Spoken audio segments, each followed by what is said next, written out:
Hello to the Mull It Over podcast with the Dr. Richard Mull and our very special guest Sharon Mott. But bum.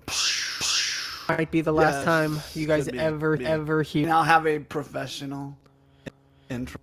We don't have the outro Yet. yet, but we have an intro. We don't have anyone in the studio. We want Andrew. You guys all. Andrew, just comment. You like Andrew being in the pod, so he's kind of producing and sitting in, and that limits sometimes what we can do. But we're figuring it all out. We got new stuff here. This is our first podcast of the year. Yes, first podcast of the year. We got some new dates. We're going to be recording so many different things this year. The podcast, but we also have 12 books that we're helping people write. We've got 12 courses that are being produced. We're producing our own courses. Going to really dive in deep to social media, which is a joke for me because I just do social media. And who knows a lot more, but doesn't like. And now we all believe that God's telling us to do a lot more in social media. So see a whole lot more of that. But we got equipment. We got different lights and purposes, stuff we're doing. Maybe movie this year. Yeah, that's interesting. I finished a book back during Christmas. Wow. Go on and on. There is so much happening. Just keep talking. It is Tell 'em. is incredible. Yeah, so it's been over 15 years, or 15 years. Nathaniel, my son in my arms, Andrew's younger brother. 15 years ago. Yeah, he's 16. He was almost 2, so it's 14, and but going on 15. That he died in my arms, was dead for 40 minutes, and God raised him from the dead. And when we were going through it, it was like day in and day out, and we were praying over him, and we had all this stuff on care, and people kept saying, I was writing posts, mom was writing posts. And people were saying, Richard, you're writing your next book. And I always thought that day when it would be ready was when you could speak clearly, and he still can't. He's talking a whole lot more. Oh my God, times that he'll just start going to town. He knows what he's saying exactly, and most more than anybody, I could pick up a high percent, but other people were like, what did he just say? And most of the time it's about Philip and Sasha and Philip flying planes and moving and Chick-fil-A, and yeah, I mean it's he's got a lot of the world that he's excited about, and when he gets excited he can chat away. But yeah, that miracle hasn't completely happened yet, but it's interesting because the message that God kind of birthed out of all that is actually the Father's love. Which, living it, you can't see happening, and so it has been a pretty powerful story, and now first people that heard were like, this needs to be a movie. As I began to put the different pieces together, because there's some little pieces that when together it's pretty powerful. So it's being edited. That was wee hours this morning. Editing last night. The wee hours. Editing, yes. And so yeah, but we're excited today. Have a special guest, Sharon Mott. And Andrew, what do you want to say to start the year off? Wow, I was not ready for that. You're like, so we have Sharon Mott and talking away, and here's my co-host, and I'm like, man, it is the beginning of the year. I am not writing a book. That is not something I'm doing. I'm twisting your arm. I want that. Oh man, I don't know. You are writing a book. What? You've already got graphics for it. That is true. I just need to actually sit down and just pull it together and do it. I'm thinking about doing it when I'm on, is it paternity leave? Is that what it is? I'm thinking about is that the word? Yeah. I don't know. I think that's when I'm thinking about doing it. But yeah, really. Adventures of Saggy Britches and Droopy Drawers. Say that again slowly so everybody can hear. The Adventures of Saggy Britches and Droopy Drawers. Nice. Saggy Britches and Very Droopy nice. Drawers, yes. So I tell my kids the Saggy Britches stories every night, and yeah, some of the best stories that I've made up I'm kind of turned into a book. So yeah, and then Asher's become a co-author a little bit, huh? Definitely been a co-author. I've been asking him for different decisions. Like I asked ChatGPT one of the AI things to design a book cover, right? And what I wanted to look like, and I made it, and I showed Asher, and he was like, "Saggy Britch's hair is like this, and yours like this." Like in his mind, he's, it becomes such a Oh real my thing that when I goodness. showed it to him, he was like, "No, no, no, this is wrong. We need to do this, this, and this." And He's such a smart kid. it's so funny. Oh my goodness. Okay, so yeah, I guess you know what, I am writing a book this year. That is Right up there with 1,500 words. Lots of big pictures. Lots of big pictures. Yep.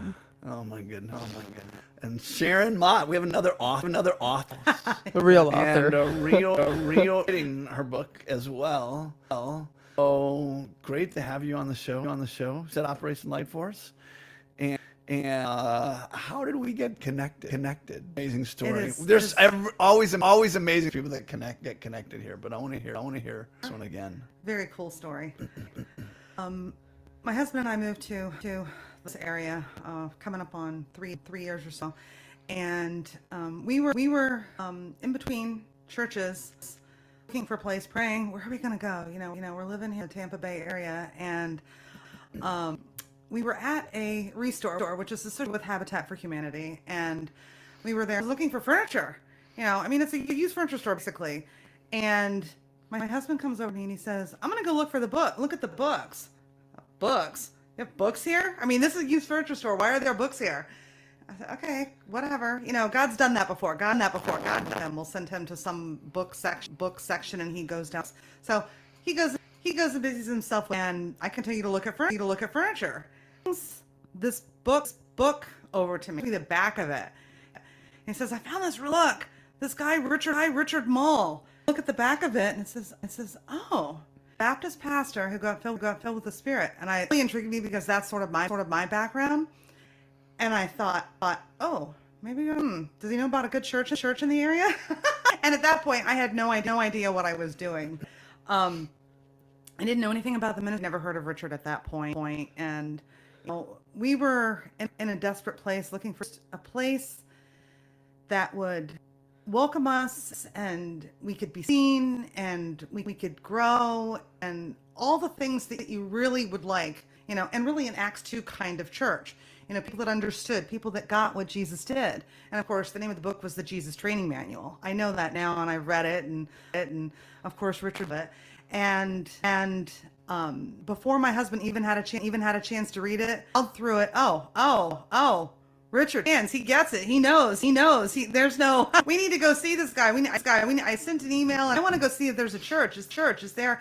Do church? What is this organization all about? My mind flowing with all kinds of questions. I dug, and I went on the website, and I told my husband I had, like many, unfortunately, many have not had good church experiences, and I told my husband, this place ended up being an hour away from us. We're still an hour away. We have not moved. We're an hour away.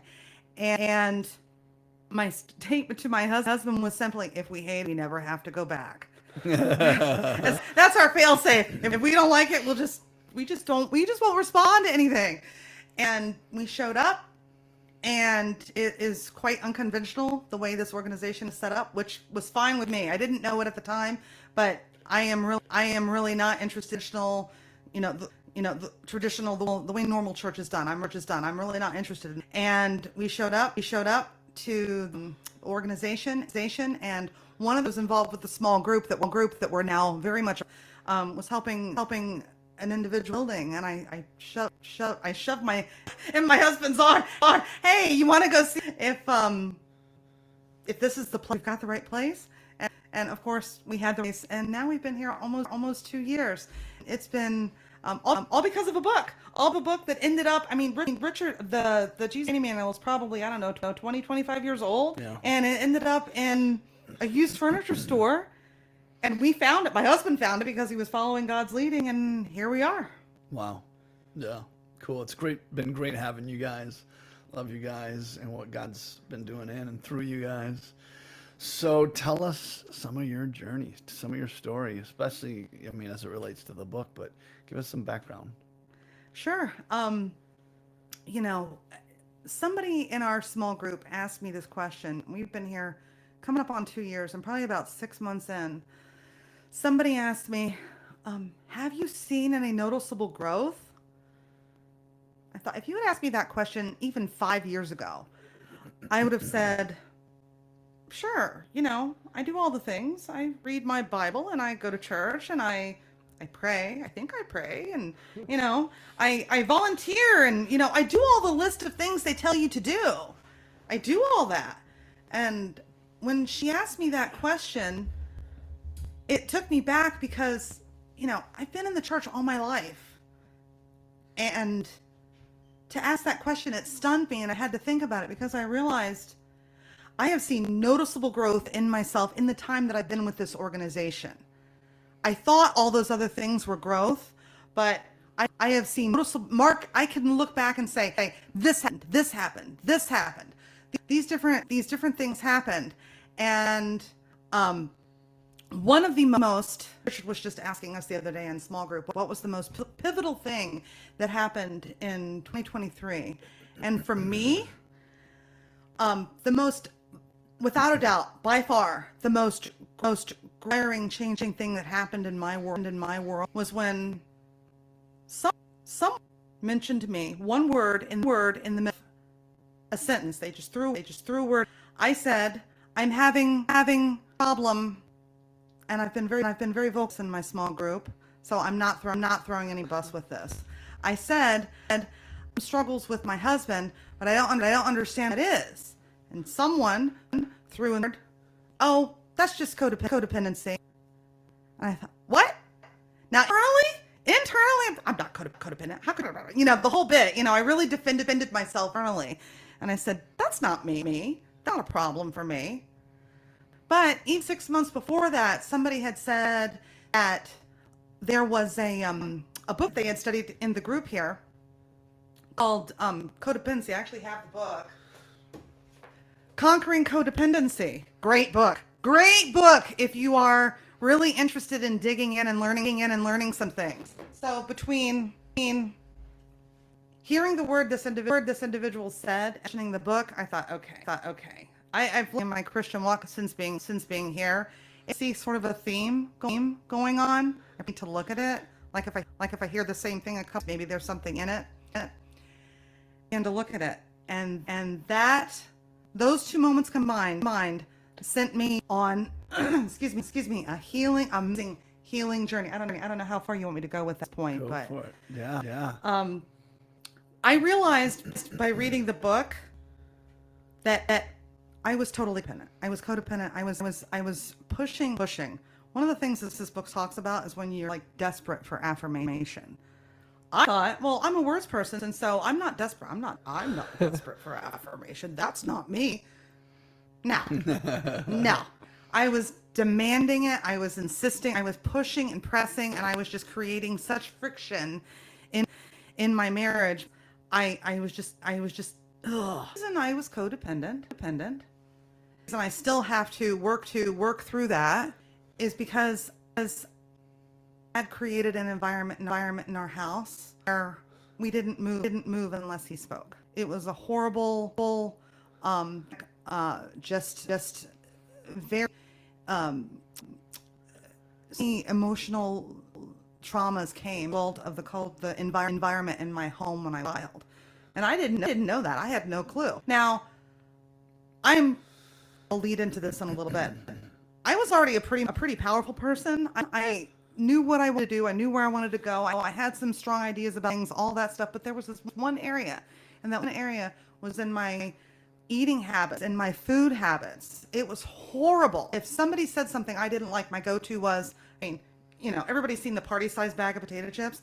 I could plow through those, and not even in the same setting. Not over the course of weeks. I could eat through that, and that was food was my. It didn't yell and scream at me. It didn't belittle me. It didn't judge. It was a friend. A friend wasn't really good. I felt like I was at the time. I felt like it was going to bring me. It was going to do all those things, and go down this road of learning. Okay, I actually had to forgive my. I had to ask my husband to be that day. I remember it very, very clearly. I was sitting in my Florida room, was going through it, and I hit some pages in this book that I just showed you, Conquering Codependency. And I thought, oh no. And I sat there and I just was immediately humbled, and the Lord began to deal with my heart. And I thought, I have got to apologize to my husband, like right away. I cannot wait. All the things that I just put, I mean, we've been married 12 years, and what I have put him through, probably 10 of that. Oh my goodness. So I said, can you come here? Can we have a talk? And it was pivotal. It totally changed the dynamics in our marriage, because I learned enough about what God was trying to do, and I put two pieces together, and it's just sent me on a journey of more and more healing every day, more and more, more, just the whole idea of me being a powerful person and I can make powerful choices. That whole concept, I'm digging into it. If you know me personally, I am all about, let's be a powerful person making powerful choices. All about it. If you know me, I mean, I could just go on and on. I mean, however Richard wants to direct, but oh my goodness, it's been amazing. I remember we were at a community meeting, and you were beginning to work with us, and your enthusiasm, excitement, and fervency. I was like, I'm usually the one that introduces who we are and tells about our ministry, and I was like, and I was sitting there, and I was like, kind of on the last minute, I was like, have Sharon do it. Have Sharon do it. So I wrote to her, I said, can you tell about, and it was Freedom Park in particular. And some of that's because people don't associate men with caring for human traffic victims and stuff like that. Right. So there, and you got up there, and I was, that'll always be the go-to, like very, very outspoken and enthusiastic, excited, and so you carry that a lot. And then, yeah, you've been representing us community meetings, going different places and networking for the Operation Verse and for the kingdom of God and that needs to be accomplished, this kingdom. So, but one of the areas you're bursting about is the weight loss. Oh yeah, stuff, health, and so how did that journey begin for you? You wrote a book. I did. I wrote a book. My value, my worth, finding my way on the way to weight loss. And at one point in my life, I weighed 310 pounds. And at that point, I was in a bad marriage, and the way I was dealing with all of the trauma, all of the pain, all of the bad dynamics in that relationship was to food. It's what I had done all my life, food. Because as I said, food doesn't judge, doesn't criticize, put you down. It comforts you. I mean, comfort food. So that's what I did. I did it for a long time, many years. I did that even before I was married. I always, I didn't do it all the time, but I could be found, going through the local drive-thru at McDonald's, just getting one meal, but two. And for a particular reason, then I just thought I could, or maybe, there were, obviously, I look back now and I think there were many reasons that I was just trying to be seen, trying to be heard, trying to be understood, trying to be loved, desperately interested in being loved. And after I was divorced from my first husband, my left foot began to hurt very badly. Well, when you weigh 300 plus pounds, things don't feel good. I mean, that's just are not meant to weigh that much. I have all the compassion in the world for everybody else, because it is not an easy place to be, and I have been told more times in my life, oh, away. It is so more complicated than just push away. So much.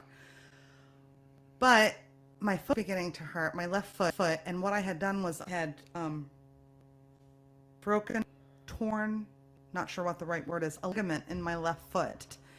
And think of it as a rubber band that has been so stretched out. It's inoperable because you don't fix a rubber band. I mean, they can't, it's just, it wouldn't work. I've been down that road. I've seen so many doctors.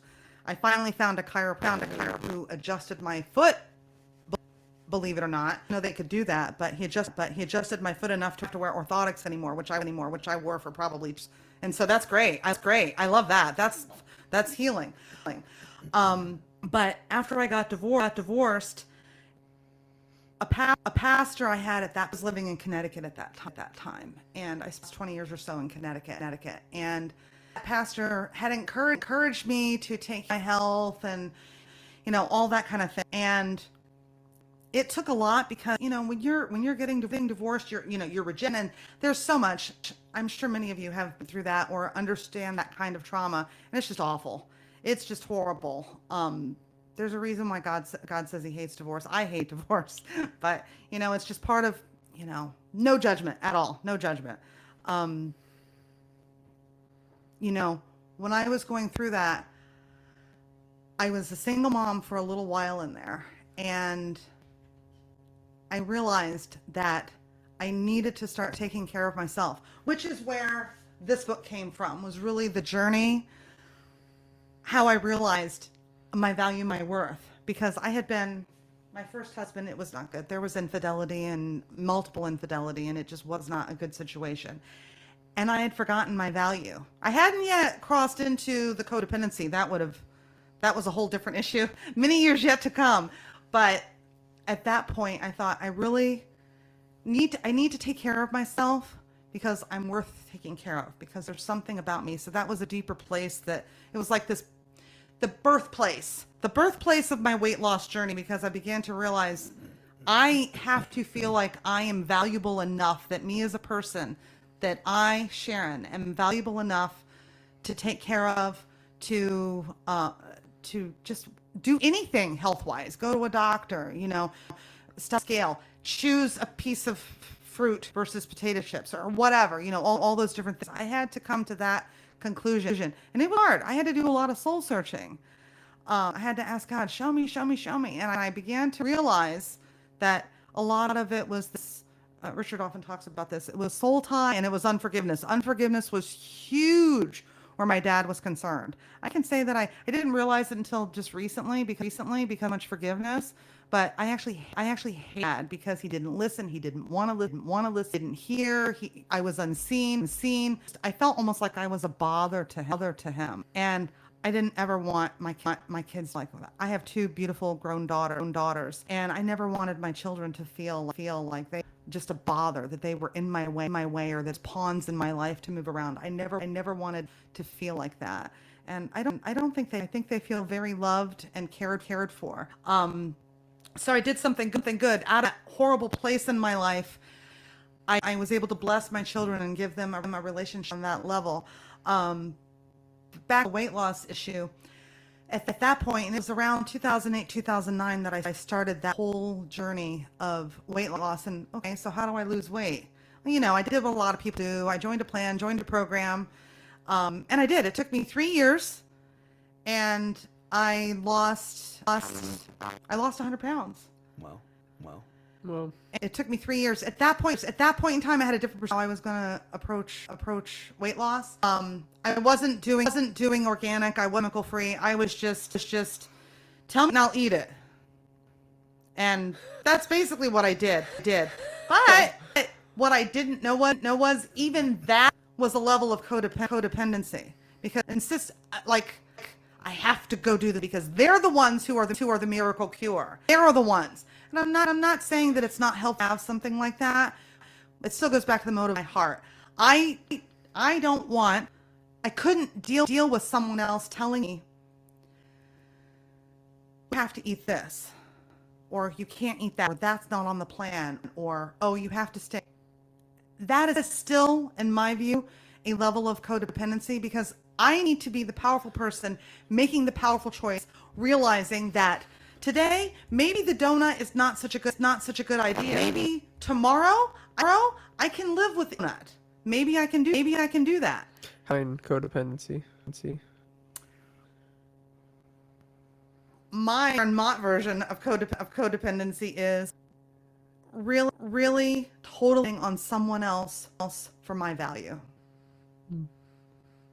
Totally doing everybody else in my world. Not being able to be okay if someone else thinks you did something wrong, or Right. that you're something's wrong. Regardless of how someone else views you, Right. doesn't view yourself. Right. That's basically it. Yes, having inner fortitude, maybe you can. Okay, you don't have to like. We don't have to like what each other's doing. But I love you. I think you're great. Yeah. But we have a different viewpoint. Okay.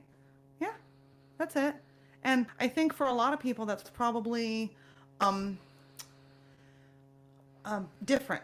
I mean, the only person I really ought to be so reliant on like that is really God. God is the person that I should be going to saying, I, we're in this mode as Christians, believers of Christ, to surrender, but walk in a certain sense in His capability through us.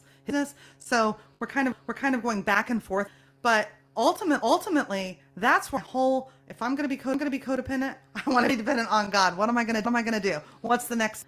And when I have been that way, I really have been going down this road of I'm going to be a powerful person making a power choice, and there's really a confidence that comes. I'm not arrogant, not by any stretch of the imagination. But when I talk to people about that, even hearing that lights people up. And sometimes I get silly with people and I pretend like I'm Wonder Woman or something like that. And it shows them, yes, we can do that. We can actually be a powerful person making powerful choices. The day that I discovered that, the day that I started saying that, I was inspired by some people in this organization. And that has been just life-changing and life-giving. Perspective, the positioning, the everything. So, who inspired you? Andrew. He did. He was talking to me. Andrew was talking to me about something one day when we were just here having a staff meeting, and we had gotten off topic, and I mentioned something about my husband, and he threw in the word, well, that's just codependency. I'm like, what? Wait a minute, what? No. And I wasn't angry at Andrew for saying that. It was one of those things when people say a word to me and I go, wait a minute. Wait a minute, there's something there. There was a little sizzle in that word. Something's going on, so I need to pay attention. And I did. But I've said that to Andrew a few times. There's a few things that he says within different conversations, little words that he drops in. Oh, wait a minute. Let me hang on to that because there's something really, really good there. You give me way too much credit for some of that. I make a passive aggressive comment and she says it changes her life. I'm like, I don't know if that's like a good compliment or not. I just pay attention. I know that when things stir in my heart, I try to pay attention. I'm sure I'm not 100%, but I try to pay attention because in this case, for me, and I with someone else saying, we did this in codependency. In my world, I know when God is trying to tell me something. If there's enough, 2, maybe 3, I've learned. I don't need God to remind me 4 times now. It used to be like that, but now hearing that, and just because of where I was at in my world, I was interested in having some real healing in my world, and to hear that, I thought, this be just what I need. And as it turned out, it was exactly what I needed. That's awesome. So there's a lot of people. It's the beginning of the year. A lot of people have put on pounds after the holidays and are wrestling with that and wanting to make change. Any things that you would speak to people in that? I do it every year. I mean, I'm trying to be wiser every time around the holidays, but I know there's just all the parties and food and gatherings, things and stuff like that. It'd be normal to put on some weight. You did a good job. What you were sharing, yeah, through the holidays. What's the average you said people put on around the holidays? 8 pounds. 8 pounds. And my journey with this started about September, so I was a little bit nervous going into the holiday. I didn't want to gain 8 pounds. I've lost quite a bit since I became a powerful person and making powerful choices where my loss is concerned. But I had to throw in there. No, I only gained 1 pound over the holidays, which I was very, very happy about. And then I've actually continued to lose as I've been on this journey. I've actually lost last time I weighed 1 more pound. So I still have a total net loss above any holiday weight gain. So I'm still doing really well. Now I started this journey in September.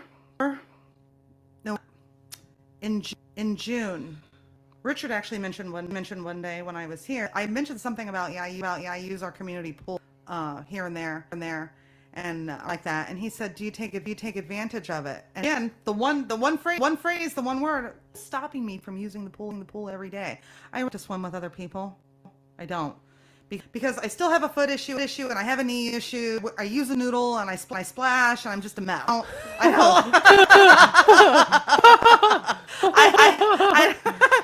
I don't swim just like in a nice straight line like a lot of people do. I'm just like doing my thing, paddling, and it's just like, it's crazy. Nathaniel and I swim on a regular basis, and he puts this big mask on, and then he just goes. And there's people in the pool, like 55 and older communities where we swim, and they're like swimming right into them and look out, and then I'll give them a hug, and they're like, after a little bit, they figure out what's going on. But yeah, he splashes like. I'm a mess. I pray a lot when I'm in the pool. And I forgive a pool. I forgive a lot. Did I say that? Forgiveness has been so huge. Forgive, repent, repeat. No, I bless. After that, I kind of follow that. It's not really. It's just what's in my mind, the way I want to God, because forgiveness, and renouncing the things what you're dealing with is such a big deal. And we could talk about that later if Richard wanted. But to back up to the whole weight loss thing, I am not a New Year's resolution kind of person. Just because I feel like it's kind of a cliche. It's very cliquey. It's very the thing to do. And I don't like doing things just because it's the thing to do. Yeah. I like to do things because it's God inspired and God is in it, and it's going to be a powerful choice and a powerful decision, and it's going to make a difference. And it's like, I don't want to go down that road. So my first point of encouragement on the first of the year thing would be, find your value. Know if you have your value.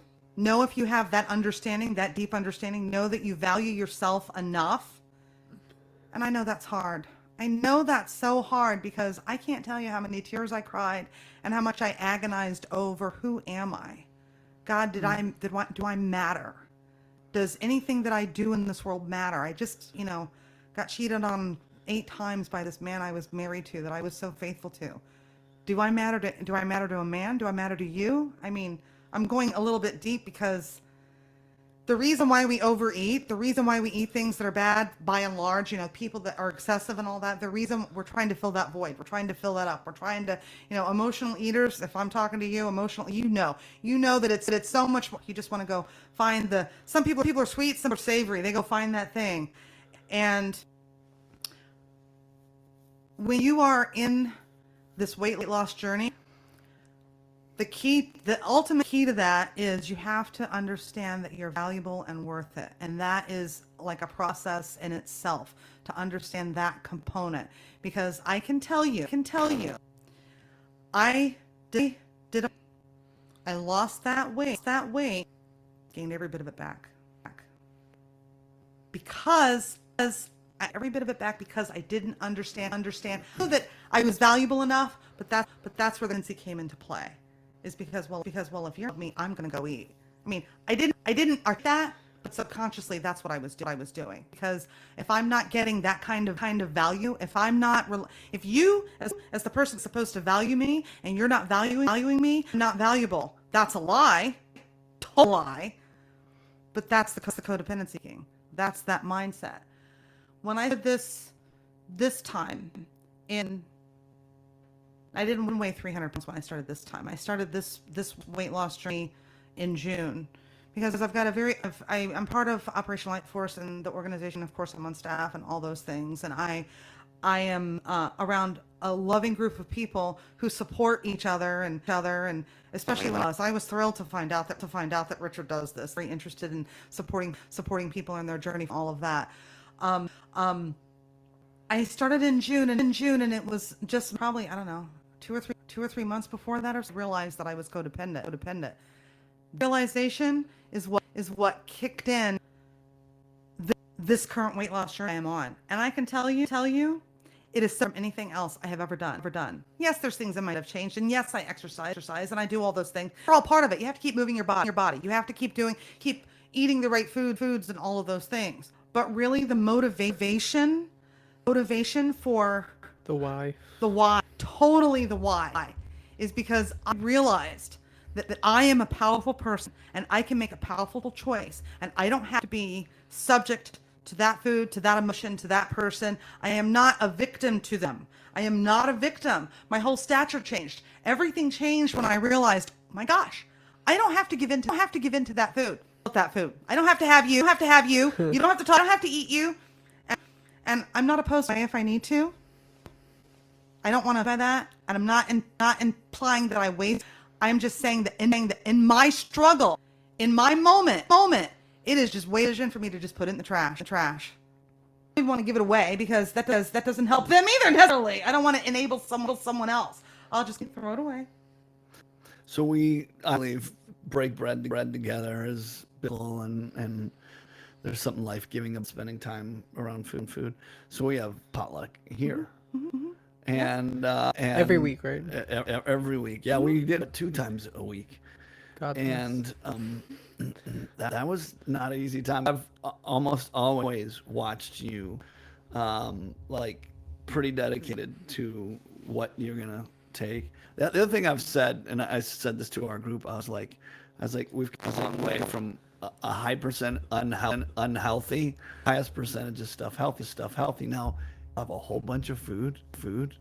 You can You can pick. You can get pick the good stuff. You can get sick eating stuff. You can pick this good stuff, and that good stuff.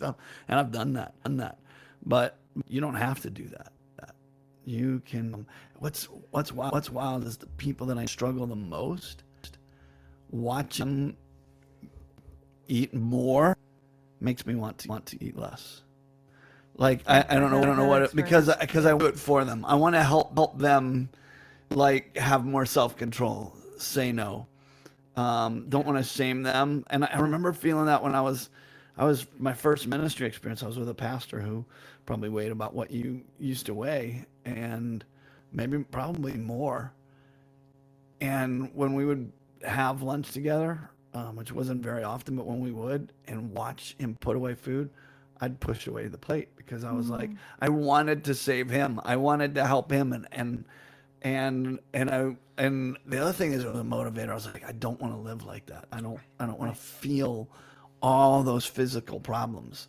I can tell the difference myself, how I feel when I make the right choices. And I like enjoying food, man. At the holidays, we had some good food. They hosted twice. They done an amazing job at their house. The only thing I made was cheesecake from the Cheesecake Factory. Yeah.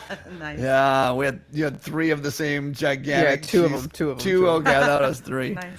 I thought it's 10 pieces. Like, you buy this whole cheesecake from Cheesecake Factory, it's 10 pieces. I'm like, we're not going to be able to, like, my whole family from either side is like twice that, and that was coming. I was like, so some people won't get a piece of cheesecake. I had a whole cheesecake left over. Oh, wow. Because they're so rich, and your mom and I tried to share one and ate. Well, especially after you have so many other things. Yeah. But yeah, we enjoyed the food, and I'm like going, now, even since something that I love, push away sooner, because I know the difference of what it feels like to be gorged, and just it's miserable. Yeah. And what it feels like to walk away with your head held high, going like, there's a lot of good stuff there, and I would like to eat more, but I'm gonna feel good. Yeah. Yeah. I feel better about myself. Feel, we could go outside and play and run. Now it's a turkey that got that tryptophan in you, everybody's comatose. Yeah. But yeah. Yeah, I have had feelings. We've, with the holidays, we went to some parties and this and that, and there was I don't know where we were at, but there were a time or two eat more than I planned on eating, and it didn't much for me to get that full, because I eat a little differently now, but it was really strange because I said to my husband, I used to be able to eat so much from that, but no, I was full on what I was very little. But I have found people probably will ask, well, what are you eating? I discovered in September. I discovered in September that just following calories wasn't doing it for me. I was doing all the right things, but calories, it just wasn't working for me. At my body, with my point in life, I had to pretty much, cut out. I had to get rid of most of grains, breads, like potatoes. Sometimes I don't even eat because it's I do gluten-free sometimes, but gluten-free particularly. Struggle. I would struggle if I had to be gluten-free. Pretty much I would struggle. a green vegetable and meat diet, like fish and chicken and beef, lamb, those kind of things. And I throw in good oils like coconut oils. But you can sorry. That's a good diet. Yeah. Our natural doctor recommended a diet like that, and it really does work, and I do feel good. But the reason I say but is because if I hadn't dealt with the codependency, if I hadn't dealt with some of these things spiritually, I would still want and struggle. But I want the bread, I want the biscuit, I want the this. You know, but I still got a Chick-fil-A. You know, but they have a market salad that's delicious. I get it all the time. So I don't not live. Some people, when you're trying to take care of yourself to eat, I do eat. But now because I don't have dependent stuff running through my head, which went all the time, it was just this constant tape in my head. I am a powerful person. I can make a powerful choice. When I approach that table, I don't have that strong. I used to. I can tell you that food would talk to me. It would talk to me. It doesn't talk to me anymore. Yeah. Cool. Did you be like, if you failed one time, you were just done? Yeah. You would just Gave in, overate. And now it's not like failure. It's like I can allow myself to eat some Chick-fil-A. Yes. And then, no, I actually build it right in. I do eat it. We eat it probably a couple times a week. This salad, but like if someone has a thing, I'm choosy. You know, I mean, I'm not. That's gotta feel so much different. Like just feels awesome to be. I decide what I want to do every day, and I don't have to be perfect or the world's over. So what's your secret? Genetics. Recommended. Yeah. Oh, it doesn't work for me anymore. Can't claim that one anymore. No. It takes work. I was thinking that November again, triathlon.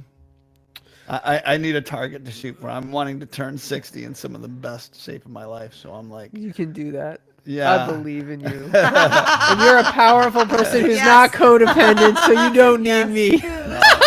It is amazing. For me, I do goals, having a target, something to shoot for. Being 60 this year gone, I honestly want to be in some of the best. Well, you'll shape. beat me in any swim, I promise you that. I am like starting to run again. I am sore all over because I'm like, I'm pretty committed. I want to. Okay, your goal can be to beat me in basketball. Oh yeah, like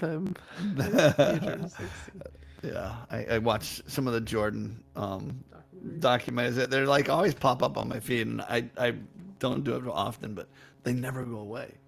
And so I watch them. But yeah, it's like people talk about how menacing it would be, and playing against this guy. I used to beat him all the time, and then all of a sudden one day it was like there's no game left, and plus I don't play basketball. I like my ankles and knees too much. There's every time now and then I'm tempted, and I'm just like, no. Did you know you used to be able to pay to play against Michael Jordan one-on-one after he retired? Like at one of his camps, you could pay to play, and one guy beat him. Really? Wow. One-on-one. And like there's like a video of it, and I watched it, and the guy said he watches it every single day when he wakes up. And it's like 3 very lucky shots, like Yeah. you know, like you know, just very very very lucky. But Yeah. I just thought that was hilarious. Well, I remember we had 3 guys, 2 your age and myself, play against you, and you would beat us. And one of them was athletic. I'm not going to say their names, but yeah, I think it it was 2 brothers. and Philip. And Philip and me. Philip and me. He was 1-on-4. 104, 104. So nobody can shoot a jump shot. Yeah. That you're Yeah. that you're playing. So awesome. No. Well, thank you for. Yes. Is there anything else on your heart or anything else? So you've been reading The Father Sings Over Me, haven't you? Have you read? No. You got a, you didn't get a copy? Did yes. Yes, your book. Did you read it? Yeah. I am Feedback? I am working through it. How far have you gotten? Not three or four. Sorry. Oh, just a few chapters. Yeah. Okay. I'm looking forward to those feedback. Yeah. I've been getting some amazing feedback. That's from people. Nathaniel, It's the been book about encouraging. Nathaniel. Yeah. So, all of you will be required to read it. No, I'm just kidding. It's impacted people and it was impacting me over and over again as I've written it and edited it, and now I'm got somebody else, and so our people on our podcast, you'll be hearing more about it, and I don't know when the book will be for launch, but it getting some really rave reviews, so expecting. No, I'm just kidding. No, I want honest reviews, but that's where I ask everybody. I want critical feedback, not criticism, critical feedback. Something that's gonna be better. And a lot of people have said there's nothing you should change about it, which I'm like, I want it to be everything it can be, but it you know, it's unique, and but it's You know, being with this organization, there's always, well, I have found that there's always something, somebody says something, and the word inspiring doesn't quite cover it for me. But Richard had said something to someone else about, oh, you could, you know, really do something with online. That's what I started. I'm getting into when I started it, but I'm not afraid of tech. It comes very naturally, whatever I need to do, and if anybody wanted to follow my current weight loss, which I think is just absolutely going to be, I'm back from this because I am a powerful person, make a powerful choice, and I don't have to be at the of any food or anybody for that matter. Not, but you know, that codependency thing is pretty much gone. But I started a YouTube channel, Powerful Living, and I'm on Facebook under Sharon Mott, and Instagram under Sharon Mott, and even started TikTok. Same thing. Started a TikTok, Sharon Mott. That's not, I don't have his on there yet, but the YouTube is more like a daily thing because I'm filming when I go swimming. Some of it, like quick 30-minute, I think they call them shorts and all that. So I'm doing, just trying to, I want to tell my story because as everybody knows, you're inundated with weight loss. You know, there's always a pill, the latest, greatest phase, craze. And I'm not doing that. I did find a key. So there's a desire, but I'm chronicling it on these platforms because it's the place to go right now. I'm doing that. It's the place to go. So want to follow me, like, subscribe, whatever you do, those things. It's there. And I even have an email. He wants to talk to me about it. I'll put the links in the description. So I think weight loss.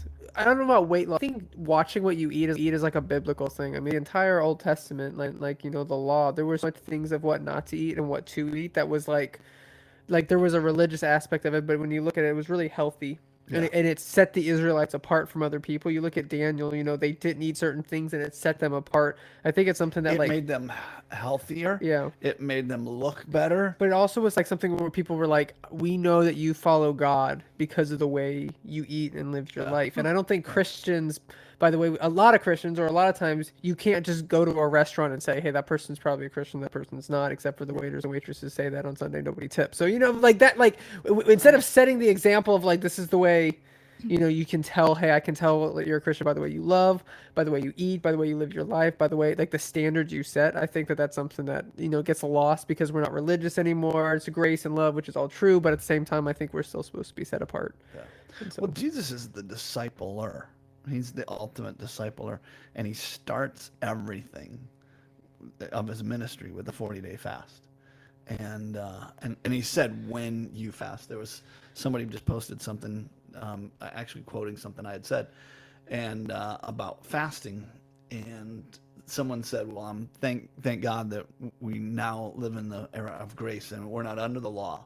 And I was like, who connected fasting with the law? And I'm like, and it was it was very much a part of the New Testament, but it is powerful. And it was interesting. I've been studying the Daniel, they call it the Daniel fast, but it was weird because, so they start off, they're not wanting to live like the Babylonians, so they choose to not eat that way. They action, and they're allowed to be tested. They look better. They're smarter, more alert. All these things which benefit of eating healthy. All the things they went through.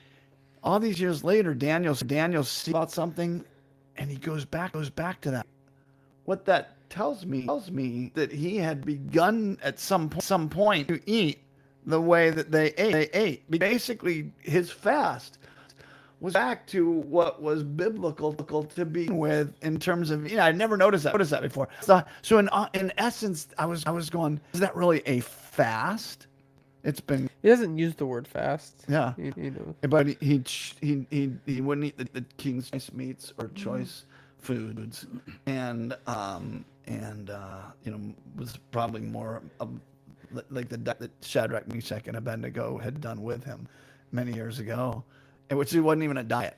For them, it was, this is the way we're supposed to eat, and if we eat those things, it isn't good for us. And when you eat really clean, and then you that stuff, that's when you can. It's easier for me to say no to things that, oh my gosh, my favorite things, they still taste. It's amazing, but I don't have a taste for them. Through the holidays, I felt aches and pains. I was getting slower, and I'm like going, I know what it feels like.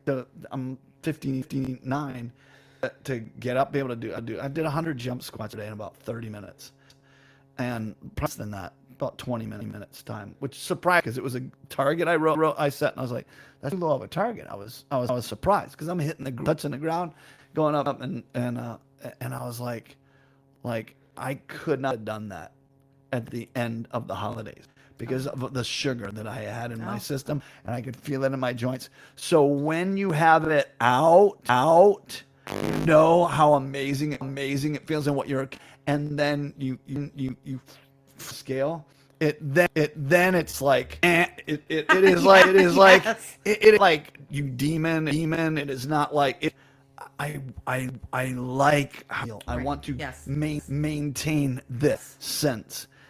Clarity. I had well, part of that's from, but my wife asked me what my driver's license was about a week ago, and I told her. You should do an IQ test before your next fast and after your next fast, That like would just be an online interesting. one, just to see. Well, it was the detox part. So I was fasting, but I was like adding things to detox, and I was thinking again because I'm writing a book on fasting, and all of the things that you can cure: dementia, Parkinson's disease, Alzheimer's, with fasting, intermittent fasting, with certain detox. You heal the dendrites in your brain. Pretty wild. A lot we could talk about. Yeah, health and wellness is a huge topic. I don't know what exactly the statistic of America. It's like the weight loss industry. I'll say a multi-million-dollar industry, and that's probably. I just don't want to quote a bad. I don't want to over. For all the gym membership, weight loss plans, and all the, we're still probably more overweight than we've ever been. Oh yeah, I was speaking to our group on a Sunday night, and I was like, I paused and I was like, I want to plead with you because I want your health more than you do. Yeah. If I could exercise self-control for you, I would.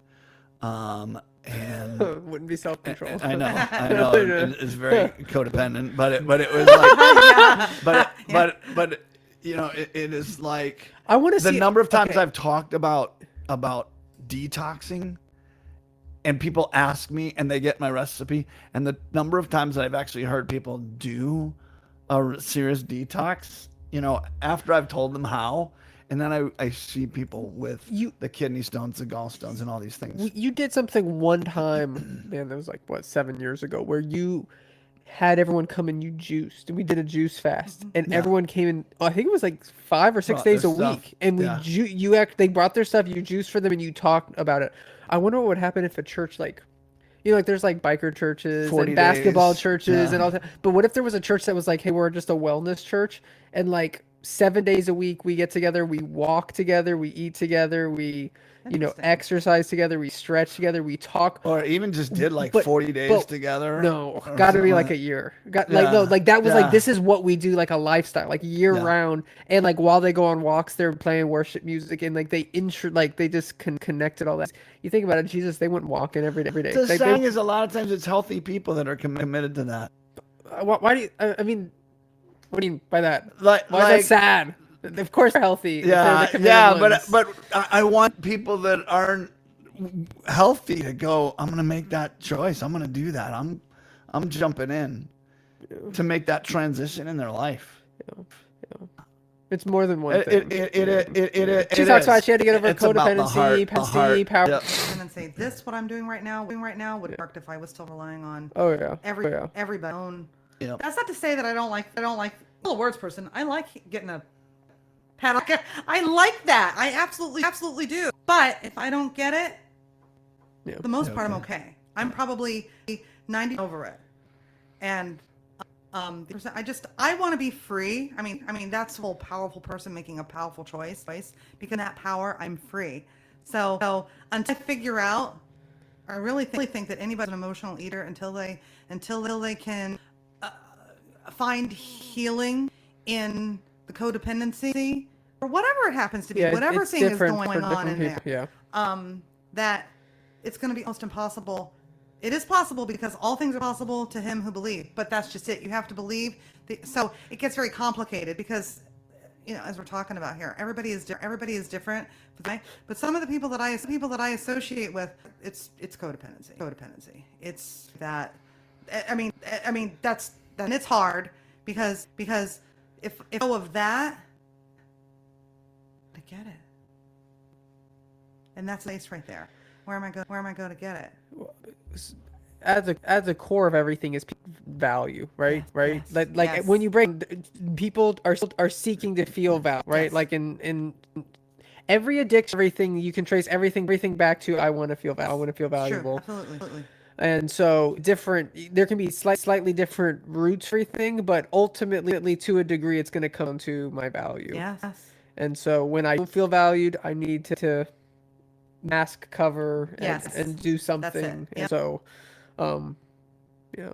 It's hard to make the choice to walk. You don't feel any value of yourself. Oh, 100%. It's way easier Yeah.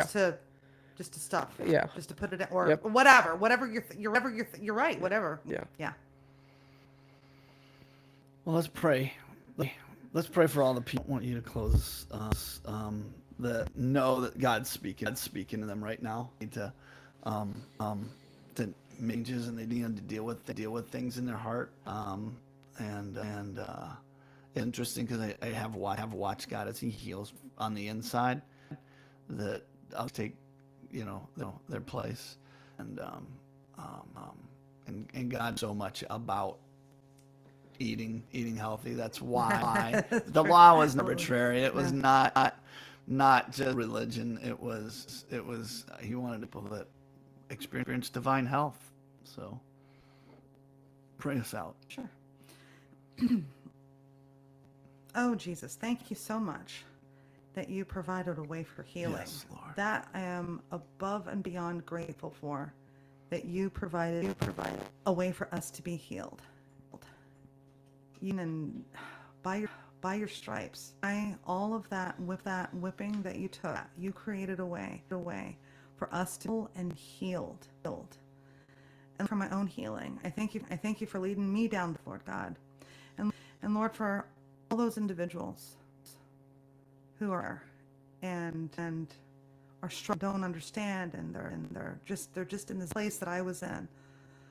Lord, I ask again to show them the way, show them your truth, show them where their emotional state, and help them to find healing and forgiveness, and help them to repent from believing lies that say they need to rely on someone else, and help them to renounce that lie. And Lord, I would even speak blessing over those people that they would become that powerful person that you've made them to be. And that they would walk in being that person that can make the powerful choice, that they don't have to be a victim, that you have made a way for us to be. Your word says, greater is he that is in us than he that's in the world. And I would say that's the codependency. Greater is Jesus in me than even that codependency. Greater is he. Lord, and I thank you for your healing. And Lord, I thank you for your mercy and your grace on all of us. And I give you all the praise for just who you are. In Jesus' name. Amen. Amen. Thank you, Sharon. You're welcome. Thanks, Andrew.